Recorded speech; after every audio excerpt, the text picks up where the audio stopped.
Assalamualaikum warahmatullahi wabarakatuh. Salam sejahtera, Om Swastiastu, Namo Buddhaya, salam kebajikan.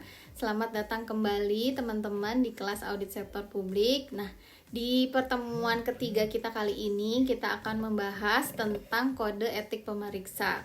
Nah, nanti juga kalian akan banyak mendengar tentang IIP atau independensi, integritas, dan profesionalisme. Nah, apa sih IIP itu dan bagaimana cara penerapannya? Mari kita saksikan pembahasannya berikut ini. Independensi, integritas, dan profesionalisme. Nah, sebelum kita masuk ke pembahasan, kira-kira apa sih expected learning outcomes atau apa yang kita akan diskusikan di dalam video atau pembelajaran kita kali ini, dan kira-kira apa yang bisa kalian dapatkan.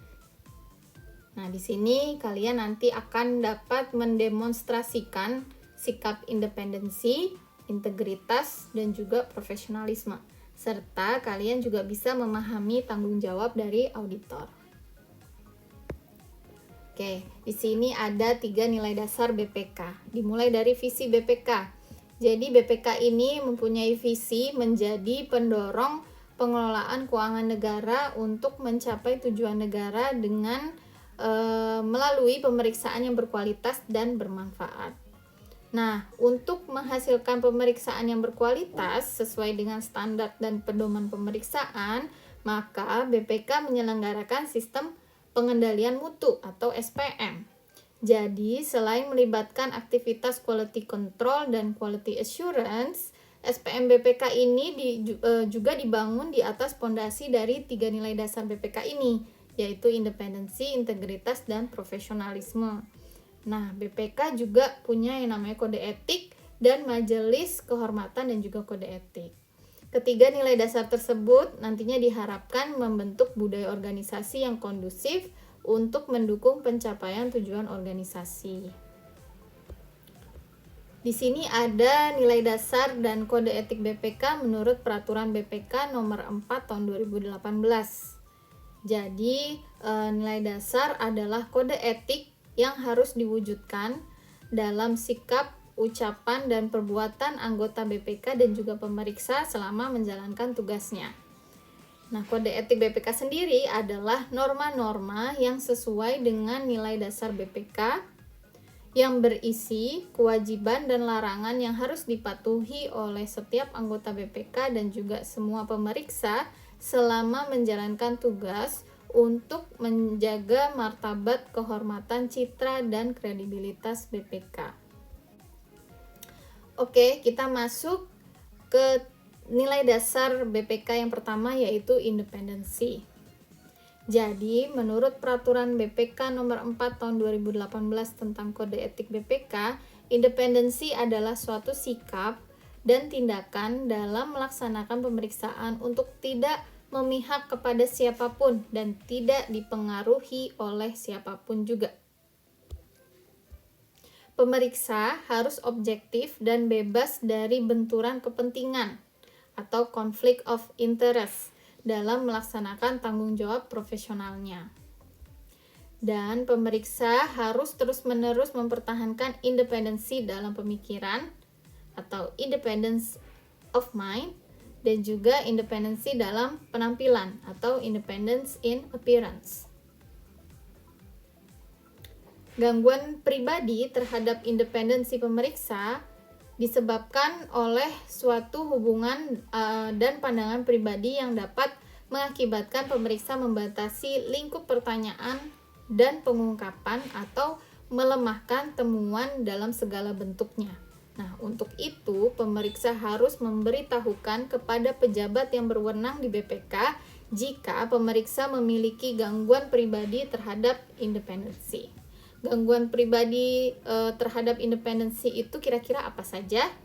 Ada hubungan pertalian darah, kepentingan keuangan dengan entitas, misalnya pernah bekerja sama dengan entitas dalam hal lain, terlibat dalam pelaksanaan program atau kegiatan yang diperiksa. Di sini ada contoh kasus independensi.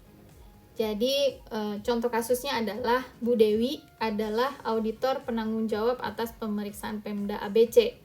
Nah, pemeriksaan telah dilakukan dan Bu Dewi tidak menemukan salah saji secara material.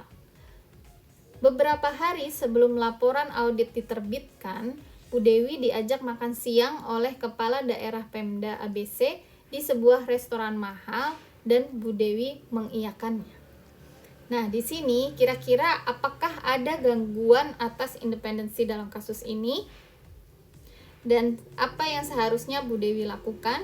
Di sini Bu Dewi mungkin dia punya yang namanya independence in fact atau independence of mind. Artinya bisa saja walaupun dia diajak makan siang, tapi itu tidak akan mempengaruhi independensinya. Artinya Bu Dewi akan tetap menyajikan opini sesuai atas temuan bukti-bukti atau pekerjaan yang sudah dilakukan sebelumnya.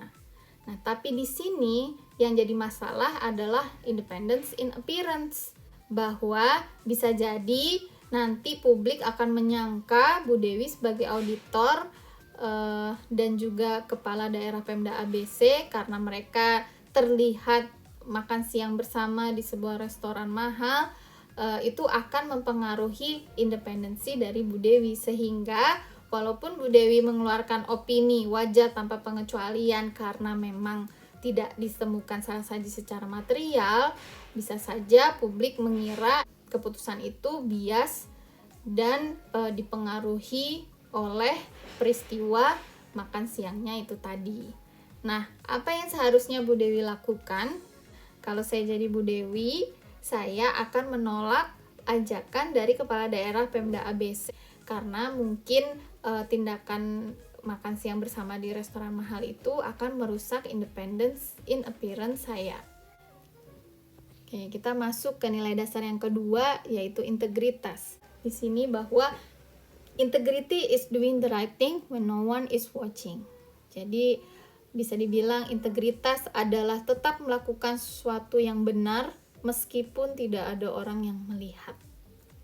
Nah, menurut peraturan BPK nomor 4 tahun 2018 tentang kode etik BPK, integritas merupakan mutu, sifat, atau keadaan yang menunjukkan kesatuan yang utuh, dimilikinya sifat jujur, kerja keras, serta kompetensi yang memadai.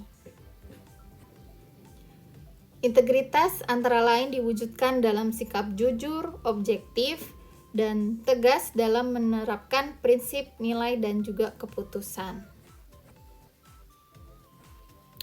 Gangguan integritas contohnya adalah meminta dan atau menerima uang atau barang atau fasilitas dari entitas yang diperiksa, menghambat pelaksanaan tugas pemeriksaan untuk kepentingan pribadi, memaksakan kehendak pribadi kepada pihak yang diperiksa, mengubah temuan atau simpulan pemeriksaan tidak sesuai dengan fakta dan bukti.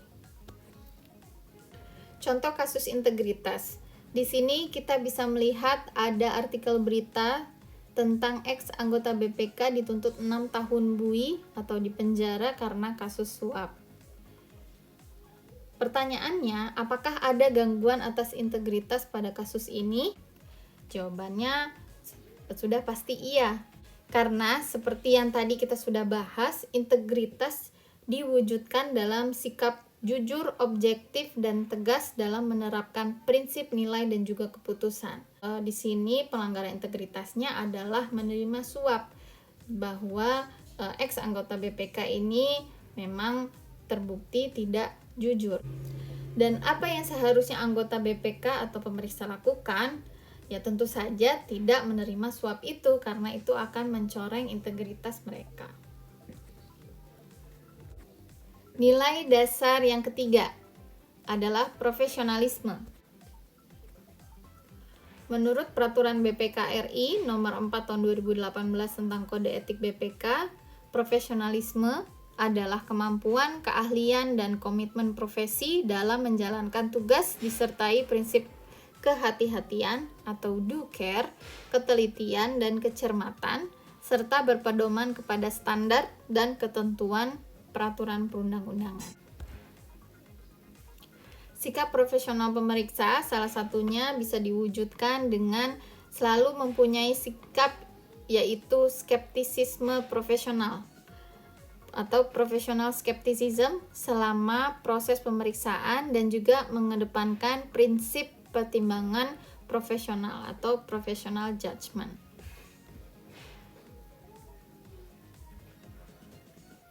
Nah, skeptisisme profesional adalah sikap yang mencakup pikiran yang selalu mempertanyakan dan mengevaluasi secara kritis terhadap bukti pemeriksaan atau hal-hal lain selama pemeriksaan. Jadi ibaratnya kepo tapi secara profesional. Nah, yang kedua adalah pertimbangan profesional. Jadi pertimbangan profesional ini merupakan pertimbangan yang dibuat dengan melibatkan penerapan pengetahuan kolektif, keterampilan, dan pengalaman sehingga menghasilkan pertimbangan yang wajar. Contoh kasus profesionalisme. Bu Dewi adalah auditor penanggung jawab atas pemeriksaan Pemda ABC. Bu Dewi menerbitkan opini WTP atas laporan keuangan tahun 2019. Pada tahun 2020, ternyata ditemukan salah saji pada pengadaan barang dan jasa dengan jumlah yang sangat material, dan ternyata salah saji tersebut terjadi sejak tahun 2019. Penyimpangan ini menyebabkan harus dilakukannya restatement atas laporan keuangan Pemda ABC tahun 2019. Nah, di sini pertanyaannya, apakah ada gangguan dari profesionalisme pada kasus ini? Jawabannya tentu saja ada. Bu Dewi sebagai auditor telah lalai dalam memeriksa terutama di bagian pengadaan barang dan jasa. Ternyata di situ ada salah saji sehingga mengakibatkan adanya restatement atas laporan keuangan tahun 2019. Nah, kemungkinan kenapa salah saji pada pengadaan barang dan jasa yang sangat material itu tidak ditemukan oleh Bu Dewi, itu bisa jadi karena kurangnya bukti. Kurangnya bukti tersebut menunjukkan bahwa Bu Dewi kurang profesional dalam menjalankan tugasnya. Nah, apa yang seharusnya Bu Dewi lakukan? Seharusnya Bu Dewi bisa menjalankan tugasnya dengan tadi menerapkan prinsip kehati-hatian atau duker. Jadi Bu Dewi harus memastikan bahwa bukti yang telah diperoleh itu adalah cukup. Oke, kita masuk ke kewajiban pemeriksa. Ini juga menurut peraturan BPK nomor 4 tahun 2018. Di sini ada beberapa kewajiban dari pemeriksa. Yang pertama adalah tentu saja setia kepada NKRI. Yang kedua, mematuhi ketentuan peraturan perundang-undangan. Yang ketiga, menjaga martabat, kehormatan, citra, dan kredibilitas BPK. Keempat, bersikap jujur, tegas, bertanggung jawab, objektif, dan konsisten dalam mengungkapkan pendapat berdasarkan bukti atau fakta pemeriksaan. Kemudian menjaga kerahasiaan dari hasil pemeriksaan. Tentu saja menjaga kerahasiaan ini dari pihak-pihak yang memang tidak semestinya mendapatkan informasi mengenai kerahasiaan ini. Kemudian mampu mengendalikan diri, bertingkah laku sopan, dan bekerja sama yang baik dalam melaksanakan tugasnya.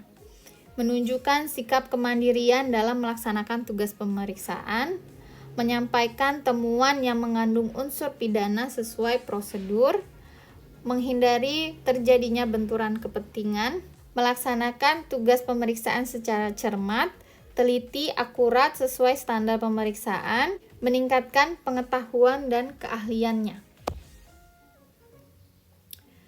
Berikut larangan bagi pemeriksa. Yang pertama, menjadi anggota organisasi yang dinyatakan dilarang secara sah dan organisasi lain yang menimbulkan keresahan masyarakat. Yang kedua, menjadi perantara dalam pengadaan barang atau jasa di lingkungan entitas yang melakukan pengelolaan keuangan negara.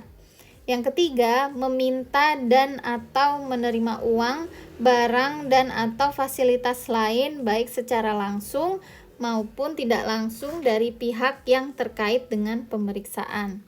Yang keempat, menyalahgunakan dan melampaui wewenang baik disengaja ataupun secara lalai. Yang kelima, menghambat pelaksanaan tugas pemeriksaan untuk kepentingan pribadi seseorang dan atau golongan. Selanjutnya, memanfaatkan rahasia negara yang diketahui karena kedudukan atau jabatan untuk kepentingan pribadi seseorang dan atau golongan, memaksakan kehendak pribadi kepada pihak yang diperiksa, menunjukkan keberpihakan dan dukungan kepada kegiatan politik praktis, menjadi pengurus yayasan dan atau badan-badan usaha yang kegiatannya dibiayai anggaran negara, terlibat secara langsung atau tidak langsung dalam kegiatan objek pemeriksaan, mendiskusikan pekerjaan dengan pihak yang diperiksa di luar kantor BPK atau luar kantor atau area kegiatan objek pemeriksaan. Selanjutnya, larangannya adalah melaksanakan pemeriksaan terhadap pejabat pengelolaan keuangan negara yang memiliki hubungan pertalian darah dan semenda sampai derajat kedua. Melaksanakan pemeriksaan pada objek pemeriksaan di mana pemeriksa pernah bekerja selama 2 tahun terakhir. Mengubah tujuan dan ruang lingkup pemeriksaan yang telah ditetapkan dalam program pemeriksaan tanpa persetujuan penanggung jawab pemeriksaan. Mengungkapkan laporan hasil pemeriksaan atau substansi hasil pemeriksaan yang belum diserahkan ke DPR, DPD, dan DPRD kepada media massa atau pihak lain. Mengubah atau memerintahkan untuk mengubah temuan pemeriksaan, opini, simpulan, dan rekomendasi hasil pemeriksaan yang tidak sesuai dengan fakta dan atau bukti yang diperoleh pada saat pemeriksaan sehingga mengakibatkan temuan, opini, simpulan, dan rekomendasinya menjadi tidak objektif. Kemudian, mengubah dan atau menghilangkan bukti pemeriksaan. Larangan dan kewajiban yang disebutkan bisa kalian identifikasi ya, mana kewajiban dan larangan yang menyangkut independensi, mana yang menyangkut integritas, dan mana yang menyangkut profesionalisme. Selanjutnya ada tingkat dan jenis sanksi pemeriksa menurut Peraturan BPK nomor 4 tahun 2018. Ada 3 jenis sanksi. Jika pelanggaran terhadap kewajiban dan atau larangan berdampak negatif terhadap tim pemeriksa atau satuan kerja, maka dijatuhi sanksi tingkat ringan. Jika pelanggaran terhadap kewajiban dan atau larangan berdampak negatif terhadap unit pelaksana tugas pemeriksaan, maka akan dijatuhi sanksi tingkat sedang. Dan jika pelanggaran terhadap kewajiban dan atau larangan berdampak negatif terhadap negara atau BPK, maka akan dijatuhi sanksi tingkat berat.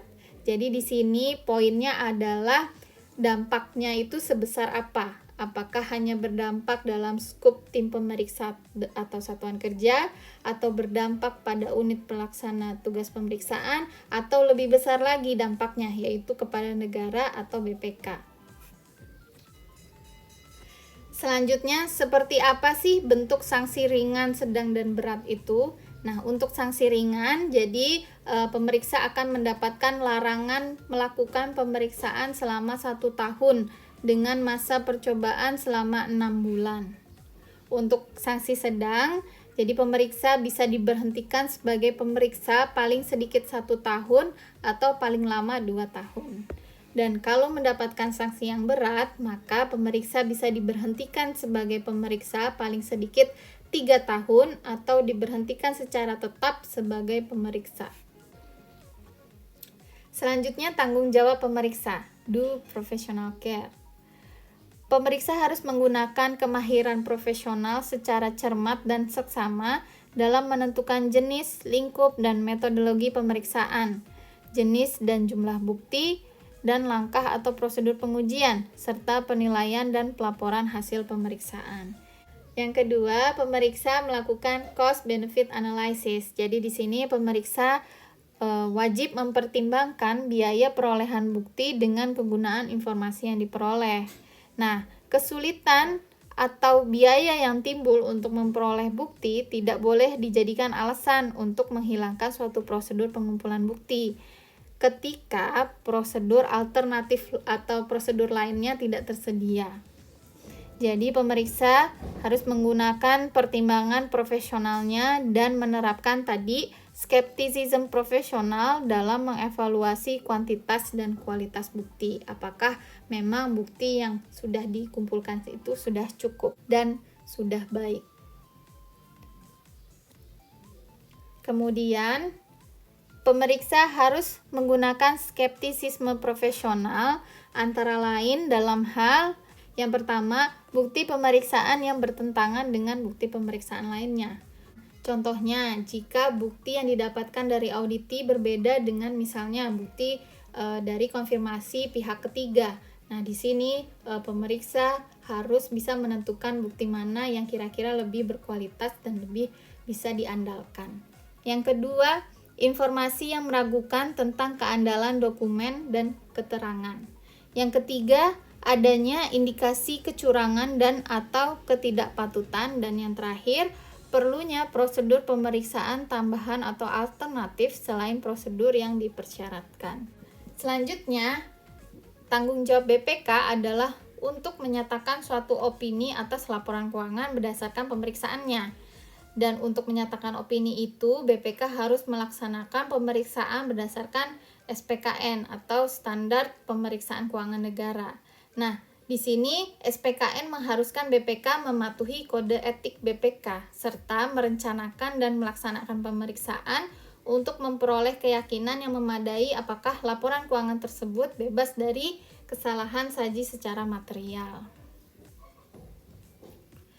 Berikutnya kita masuk ke dalam representasi manajemen.